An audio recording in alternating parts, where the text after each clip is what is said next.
అందరికీ నమస్కారం అండి. Welcome back to Gottipati facts. Andhra Pradesh ప్రజలందరూ కూడా తెలుగుదేశం పార్టీ గెలిచాక చాలా ఆశ్చర్యానికి లోనయ్యారు. ఎందుకంటారా, గత 5 సంవత్సరాలు 2019 నుంచి 24 వరకు ఏ న్యూస్ ఛానల్లో చూసినా ఒకటే బూతులు, ఒకటే తిట్లు. కానీ ఇప్పుడు ఏమీ లేవు.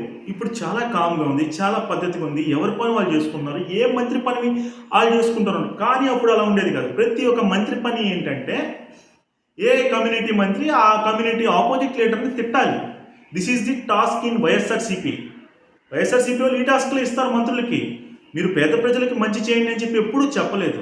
కానీ చంద్రబాబు నాయుడు కానీ, పవన్ కళ్యాణ్ కానీ, ఈ పురంధేశ్వరి గారు కానీ వీళ్ళందరూ కూడా ప్రజలకు మంచి చేద్దాం, ప్రజల్లోకి వెళ్దాం, ప్రజల్లో ఉందాం, ప్రజల్లో తిందాం అని చెప్పే నినాదంతో ముందుకైతే వెళ్తూ ఉన్నారు.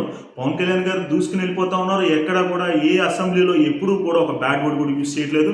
ఎవరైతే చాలామంది అయితే అన్నారో మిమ్మల్ని అసెంబ్లీ గేటు కూడా తాకనేమో అది ఇది అని చెప్పి, బట్ అసెంబ్లీ గేటు తాకడమే కాదు, లోపలికి వెళ్ళి డిప్యూటీ సీఎం హోదాలో కుర్చీలో పవన్ కళ్యాణ్ గారు కూర్చోవడం కూడా జరిగింది. లోకేష్ గారు నానా మాట్లాడినారు. అయినా సరే లోకేష్ గారు ఇప్పుడు తన ట్రెండ్ సెట్ చేస్తూ ఉన్నాడు. ప్రజా దర్బార్ అంటూ ప్రజల్ని డైరెక్ట్గా కలుసుకుంటూ చేసుకుంటూ తనకిచ్చిన మంత్రి పదవులో రేసు గుర్రంలాగా అయితే దూసిపోతున్నాడు. ఇక చంద్రబాబు నాయుడు సంగతి నవ యువకుల్లాగా ఉంటాడండి చంద్రబాబు నాయుడు గారు. ఎంత ఏజ్ వచ్చినా సరే తన మైండ్ సెట్ అనేది 25 సంవత్సరాల కుర్రోళ్ళలాగే ఉంటుంది.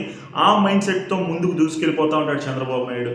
ఇవన్నీ కలయికతో ఆంధ్రప్రదేశ్లో అసలు జనాలకి అర్థం కావట్లా. అసలు మేము ఉంది ఆంధ్రప్రదేశ్లోన 2019 నుంచి 2024 వరకు జగన్మోహన్ రెడ్డి గారి టీం ఒకటే బూతులు. ఆ కొడాల నాని కానీ, ఆ వంశీ కానీ, ఆంబటి రాంబాబు కానీ, ఇంకా ఈ పెద్దిరెడ్డి కానీ వాళ్ళు కానీ ఒకటే బూతులు తిడతా ప్రతిపక్షం వాళ్ళని 23 మందే ఉన్నారు మిమ్మల్ని తోలు తీసేస్తామన్న వీళ్ళంతా కూడా 11కే పరిమితమయ్యి, జగన్ గారితో కలుపుకొని 11కే పరిమితం అయ్యి ఇప్పుడు ఎక్కడెక్కడ ఉన్నారో కూడా ఈ 11 మంది ఎమ్మెల్యేలు ఎవరికి ఆచూకైతే లేదండి.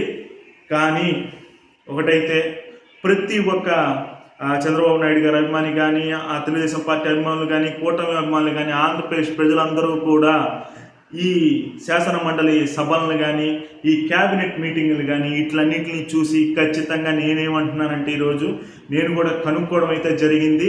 ప్రతి ఒక్కళ్ళు వీళ్ళ పద్ధతిని వీళ్ళ వాటిని అన్నింటినీ చూసుకుని మోటివేషన్కి అయితే క్లాప్స్ అయితే కొడుతున్నారు. ఎందుకంటారా, ఇటువంటి ప్రభుత్వాన్ని మేము కావాలనుకుంది. అందుకనే 164 సీట్లు ఇచ్చి మరి మేము కూటమి ప్రభుత్వాన్ని అయితే అధికారంలోకి తీసుకొచ్చాము. వాళ్ళు 100% దానికి తగ్గ న్యాయం అయితే చేస్తున్నారు.